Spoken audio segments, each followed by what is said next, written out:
It is a situation we'd probably all like to be in, receiving multiple offers on your home. So how do you handle that situation? Well, Vince Arcuri and Victoria McGuire are here to tell us from two different perspectives. I love this.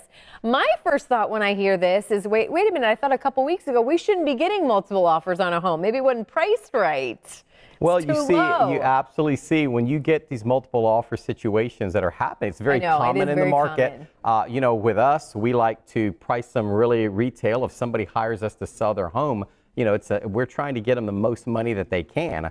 A lot of times, a strategy of a lot of real estate agents is to price it below market and create somewhat of a bidding war. And one of the biggest complaints we see. Stressful. Oh, it is very. But one of the things you hear real estate agents complaining about is, oh gosh, you know, there's 20 offers, or the dreaded words that the agent hears, highest and best by Friday or by Saturday. And then we know that the buyers, but there's ways that you could actually position yourself in a multiple offer situation. It's not always price that'll help you get the home. And is it my understanding that realtors are going to know right off the bat? I feel like when I've looked, you know, in years past, they go, okay, we need to put in the best offer because it's going to be a lot of competition. Right. That's something you really, I would imagine, need to go in. Yeah. If you're working with a competent, experienced agent that knows the market, they're going to know when you need to go in at that list price or when it's more advisable to go in lower. All right, so go ahead. What should we know as far as multiple listing prices from your perspective? From a buyer's perspective, if you are looking to win that property, if you found the perfect home and, oh no, it's multiple offers, what are we going to do? Well, there's a lot of strategies that you can employ at that time. You can, of course, put down a larger deposit that shows you're more serious and you're more qualified and financially able. Of course, you want to be pre-approved beforehand with a reputable bank, not some fly-by-night company. It needs to be a big name that everyone feels comfortable with, and have that pre-approval letter ready to send along with your offer. And then you want to be flexible. You've got to be flexible with that closing date. Even let the seller pick the closing date, because the seller may not know where they're moving yet. They may need a little more time, or they may want to move quickly. And then if you can close quickly, you might be the one that wins just because of that.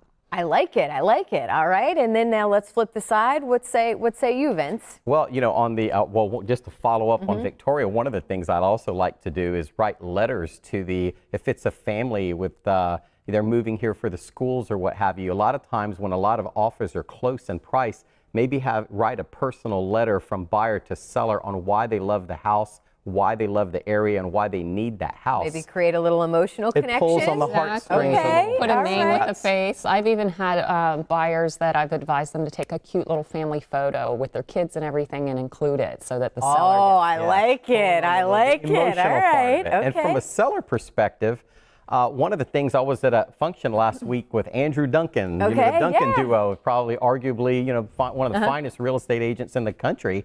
And who's going to be a guest on the Morning Blend coming up here? So just a little teaser for Andrew. Shout out to the Duncan Duo.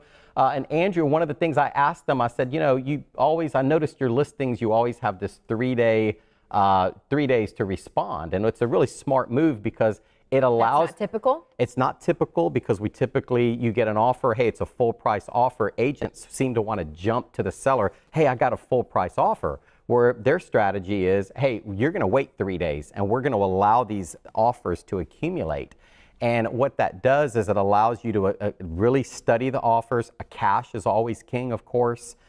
Cash is always going to win out. But having the time for multiple people to see the property, to make the multiple offers, in a rapid market like we're in, you know, don't jump and just accept you put your home on the market and the next day you like this 3-day rule too? I like the 3-day rule. It's a very good. We learn from each other in our industry, and I like that 3-day rule. It seemed to work for people. It does, and it gives you the chance to say this person's cash, this person's financing, who's the bank through, and a lot of times the highest offer is not the best offer. I mean, you really, because it doesn't have that family picture in it, maybe. Well, you may, for a couple of $100s, you may want to sell it to that family, or you may, for whatever reason, and then also if the home doesn't appraise out, you have to be able to say, hey, I'll pay the difference. That's going to be a winner for you. All right, good to know. Well, we look forward to seeing you guys next week, seeing where you're going to take us. And as always, if you want to see their other talking segments that we've done before, absolutely, realtyrant.com, and there's the number to call today.